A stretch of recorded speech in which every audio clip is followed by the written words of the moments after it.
ছাত্ৰ-ছাত্ৰীসকল নমস্কাৰ। মোৰ নাম বিজিত দাস। তোমালোকে চাই আছা ষ্টাডি উইথ বিজিত।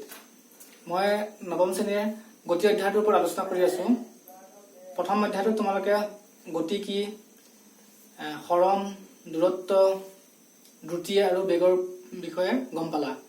ছেকেণ্ড অধ্যায়টোত মই বেগৰ ওপৰত আলোচনাও কৰিলো, দ্ৰুতি আৰু বেগৰ প্ৰব্লেম সলভ কৰি দিলো আৰু ত্বৰণৰ ওপৰত প্ৰব্লেম কৰিলো। আজি মই এইকেইটাৰ ওপৰতে প্ৰব্লেম কৰিব ওলাইছো।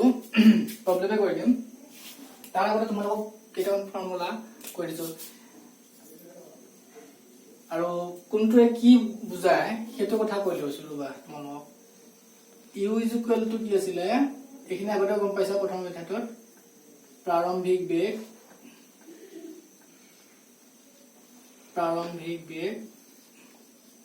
ভি হৈছে অন্তিম বেগ,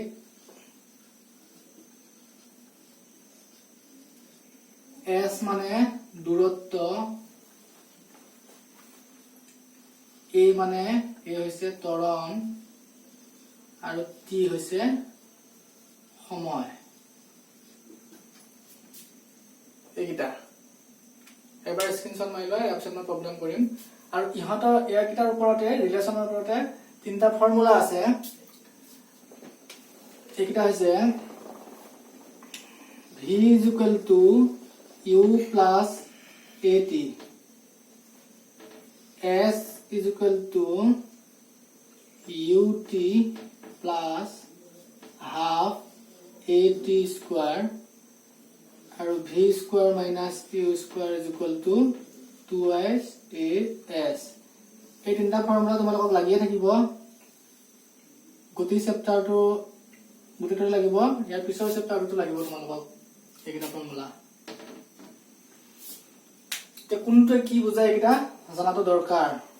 ইউ প্ৰাৰম্ভিক বেগ, ভি অন্তিম বেগ, এছ দূৰত্ব, এ ত্বৰণ, টি সময়। আৰু গোটেইকেইটাৰে SI ইউনিটটো জনা দৰকাৰ। বেগৰ একক মিটাৰ পাৰ ছেকেণ্ড, বেগ বা দ্ৰুতি বা বেগৰ SI একক মিটাৰ পাৰ ছেকেণ্ড, দূৰত্বৰ মই একটা SI একৰ কথাহে কৈছো। দূৰত্বৰ একক মিটাৰ, সময়ৰ একক ছেকেণ্ড, ত্বৰণৰ মিটাৰ পাৰ ছেকেণ্ড স্কোৱাৰ। আৰু কি থাকিলে এইকেইটাই। প্ৰাৰম্ভিক বেগ অন্তিম বেগ বুলি কথা নাই, বেগৰ এককে মিটাৰ পাৰ ছেকেণ্ড। এতিয়া মই এইখিনি মুচিম, তোমালোকে স্ক্ৰীনশ্বট মাৰি ল'ব পাৰা। তাৰপিছত মই প্ৰব্লেম কৰিম। এতিয়া মই প্ৰথম প্ৰব্লেমটো আহিছো 109 পেজৰ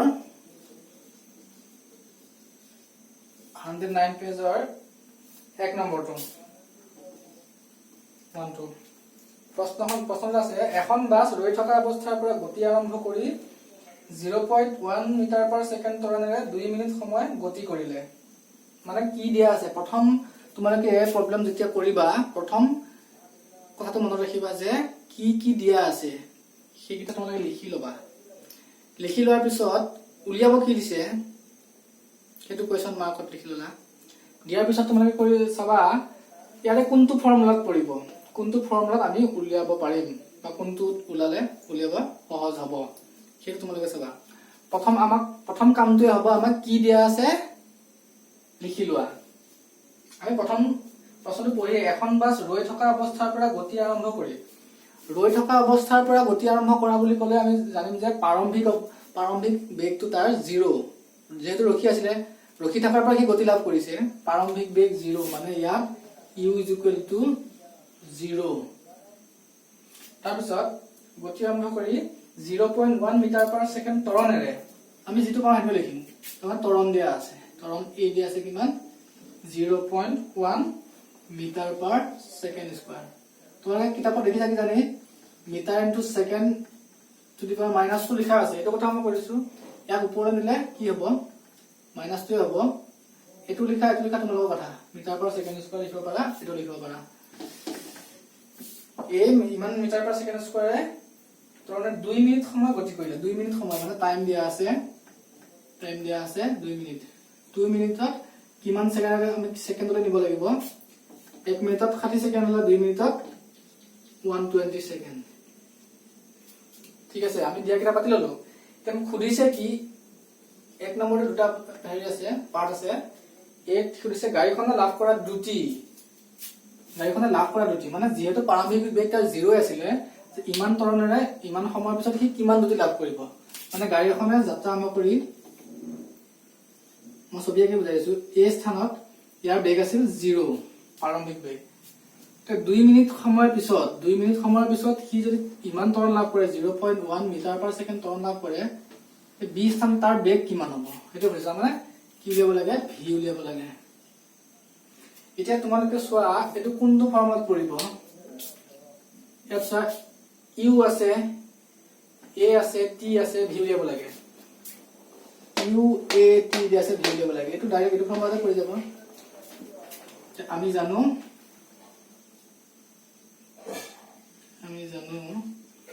V is equal to U plus a into T.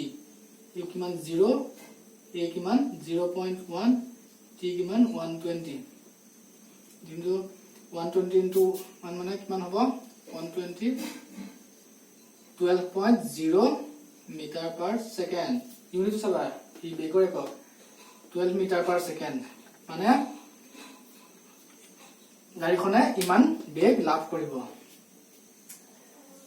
B option, B পাৰ্টটো দিয়া আছে, গাড়ীখনে অতিক্ৰম কৰা দূৰত্ব কি উলিয়াব লাগে, বি পাৰ্টটোত এছ দূৰত্ব উলিয়াব লাগে।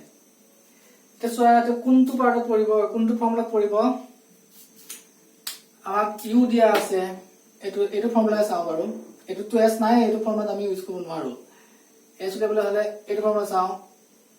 এছ উলিয়াটো ইউ দিয়া আছে, টি দিয়া আছে, কে দিয়া আছে, টি দিয়া আছে, এইটো ফৰ্মুলা ইউজ কৰিব পাৰো। এইটো পাৰিম নোৱাৰিম।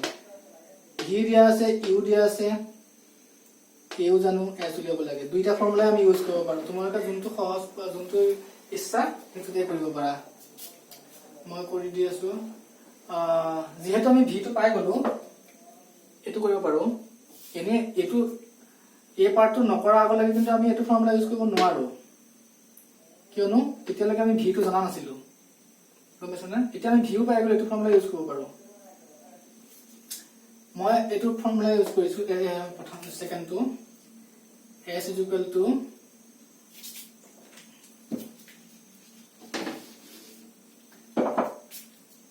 S is equal to ut plus half at square. U কিমান 0 into t হলে 0 হ'ব প্লাস t টো মই কাটি দিওঁ বাৰু। t কিমান আছে 120 half a কিমান 0.1 into t square, t মান কিমান 120 square।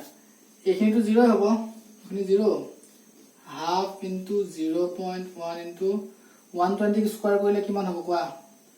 12 স্কয়াৰ কৰিলে 144। 0 যেটো স্কয়ার আছে 0 দুটা হ'ব হয়নে। এইটো 2 দিয়ে কাটিলে 7200 7200 into আকৌ 0.1 টো আছে নহয় 720.0 ইমান মিটাৰ 720 মিটাৰ দূৰত্ব অতিক্ৰম কৰিব। বুজি পাইছা? এবাৰ মই 2 নম্বৰটো কৈ দিছো। 2 নম্বৰটো তোমালোকে পাৰিবা, একেই আছে। 2 নম্বৰটো তোমালোকে পাৰিবা। এটা আছে ৰেলগাড়ী এখন 90 কিলোমিটাৰ পাৰ গতিৰে গতিশীল অৱস্থাত আছে।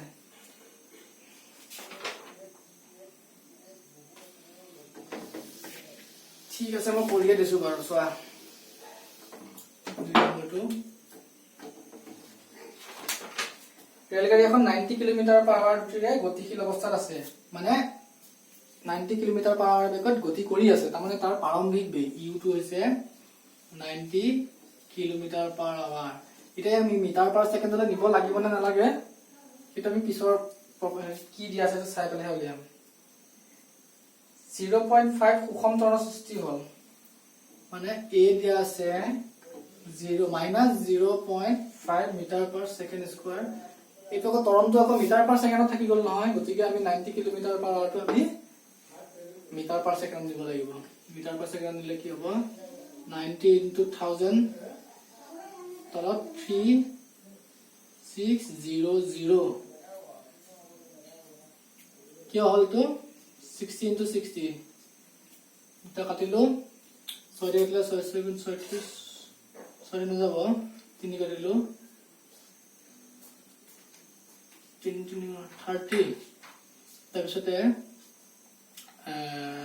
6 দিলো 6 গুণ 12 6 5 গুণ 30 দিলো 5 into 5 25 metre per second 25 metre per second এই আছিল ইমান তৰণ এ যে মাইনাস যে থাকিলে গম পাবে যে গাড়ীখনৰ বেগটো কমিছে গাড়ীখনৰ বেগ বাঢ়িলে তৰণটো প্লাছত ওলাব মাইনাছত ওলাব মানে গাড়ীখনৰ তৰণ কমিছে মানে বেগ কমিছে সৃষ্টি হোৱাকৈ গাড়ীখনত ব্ৰেক প্ৰয়োগ কৰা হ'ল মানে ব্ৰেক প্ৰয়োগ কৰিলে গাড়ীখন ৰোৱাৰ আগলৈকে কিমান দূৰ আগবাঢ়ি গ'ল গাড়ীখন ৰোৱাৰ আগলৈকে বুলি কৈছে গাড়ীখন ৰোৱালৈকে কিমান আগবাঢ়ি গ'ল মানে কিমান দূৰ s কিমান দূৰ হ'ল কিমান দূৰত্ব যাব কিন্তু ৰোৱাৰ আগলৈকে মানে গাড়ীখন গৈ ৰৈছে গৈ মানে ৰৈ গ'লে অন্তিম বেগটো কি হ'ব v 0 s উলিয়াবলৈ হ'লে আমি কোনটো ফৰ্মুলা ইউজ কৰিম ইয়াত চোৱা u দিয়া আছে t দিয়া নাই গতিকে আমি এইটো ফৰ্মুলা ইউজ কৰিম আমি জানো v square minus u square twice as v কিমান 0 minus u কিমান 25 স্কয়ার 2m কিমান minus 0.5 into s minus 25 square হলে 25 into 25 625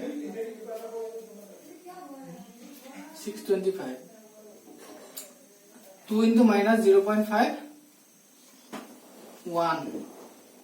1.0 minus 1.0 second तो 1 to এফালে আহিলে কি হ'ব minus 625 minus 1 second হলো সরি তো s দূরত্বটো s কিমান minus হ'ব 625 মিটাৰ 625 মিটাৰ দূৰত্ব অতিক্ৰম কৰিব বুজি পাইছা নে এবাৰ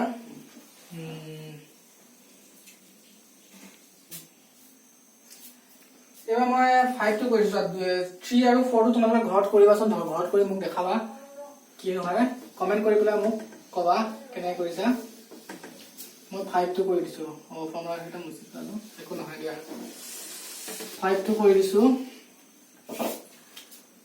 5 টো সোয়া কি দিয়া আছে হিল এটা 5 মিটাৰ পাৰ সেকেন্ড বেগেৰে ওপৰলৈ দলিয়া দিয়া আছে হিল এটা ওপৰলৈ দলিয়া দিছে হিল এটা দলিয়া দিয়াৰ পিছত যদি হিলটোৰ গতিৰ সময়ত তৰণ তললৈ 10 মিটাৰ পাৰ সেকেন্ড স্কয়াৰ হয় তেতিয়া তৰণটো কি আমি যেতিয়া গাড়ীখন যেতিয়া চলাই যাওঁতে বেগটো যেতিয়া বাঢ়ে তেতিয়া তৰণ কি হয় পজিটিভ তাৰ মানে কোনফালে বলটো কোনফালে প্ৰয়োগ হৈছে সন্মুখৰ ফালে গাড়ীখনৰ গতিৰ দিশত যদি বল প্ৰয়োগ হয় মানে তৰণটো সেইফালে দেখে পজিটিভ হ'ব যদি উল্টা দিশত বল প্ৰয়োগ হয় তেতিয়া হলে কি হ'ব নেগেটিভ হ'ব এতিয়া খিলগুটিটো ওপৰলৈ দলিয়া দিছে কিন্তু ওপৰলৈতো আমাক একো বস্তু টানি নাথাকে পৃথিৱীৰ মধ্যাকৰ্ষণে খিলটোক তললৈ টানি থাকিব গতিকে মধ্যাকৰ্ষণিক ত্বৰণ খিলটো তললৈহে বলটো লাভ কৰিব খিলটো আমিও যদি গাৰ বলেৰ ওপৰত দলিয়াই দিছো কিন্তু মধ্যাকৰ্ষণিক ত্বৰণে খিলটোক তললৈ টানি থাকিব সেইটো কাৰণে ইয়াত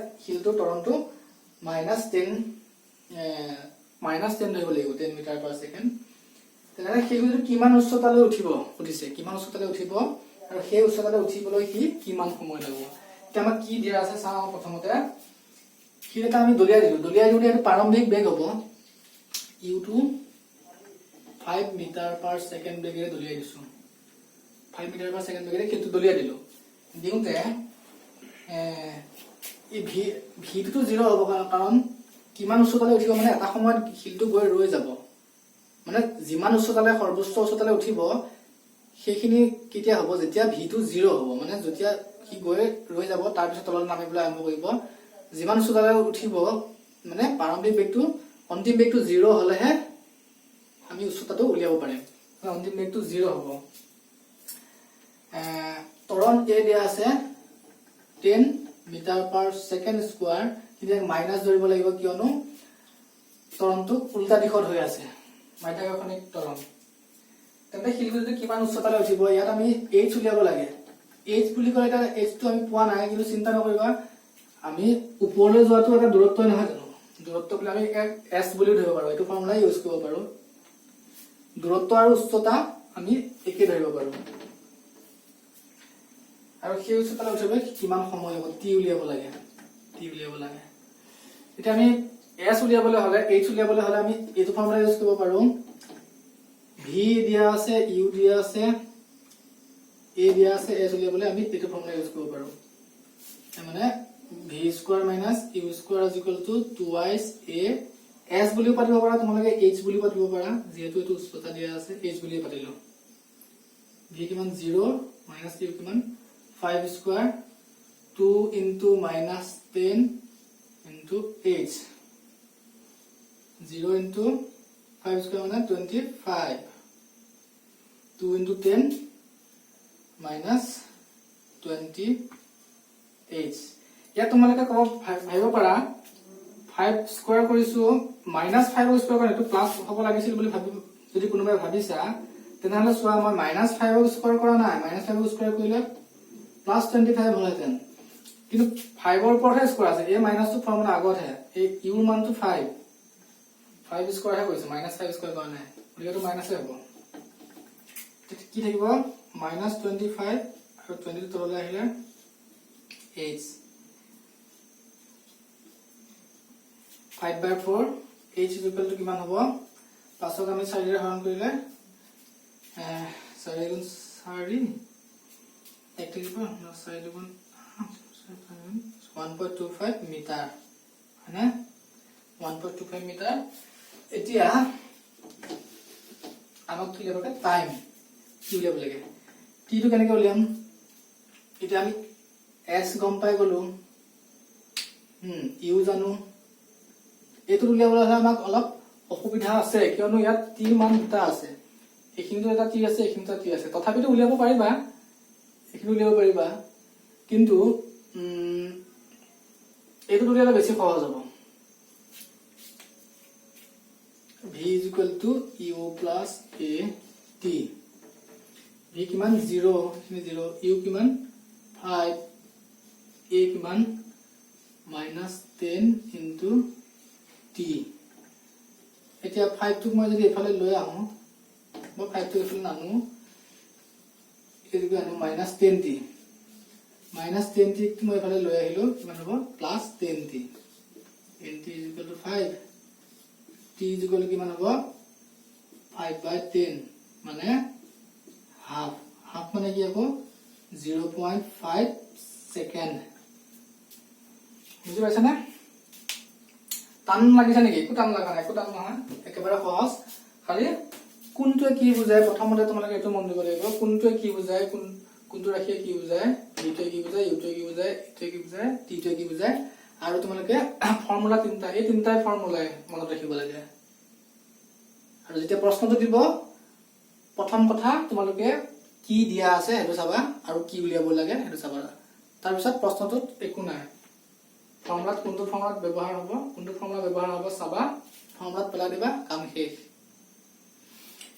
এতিয়া মই আজিলৈ এখিনিতে এৰিছো তোমালোকক এতিয়া অনুকৰণী প্ৰশ্নখিনি মই নেক্সট ক্লাছত নেক্সট এপিসোডত অনুকৰণী প্ৰশ্নবিলাক কৰি দিম তোমালোকে দুটামান কৰিবলৈ চেষ্টা কৰিবাচোন মই যিকেইটা কৰি দিয়া নাই একে প্ৰবলেম সেইখিনি তোমালোকে ঘৰত কৰিবলৈ মোক দেখাবা কমেন্ট কৰিবা মেইল কৰিবা ভিডিওটো লাইক কৰিবা শেয়াৰ কৰিবা সাবস্ক্ৰাইব কৰিবা আৰু বেল আইকনটো বজাই দিবা ঠিক আছে ধন্যবাদ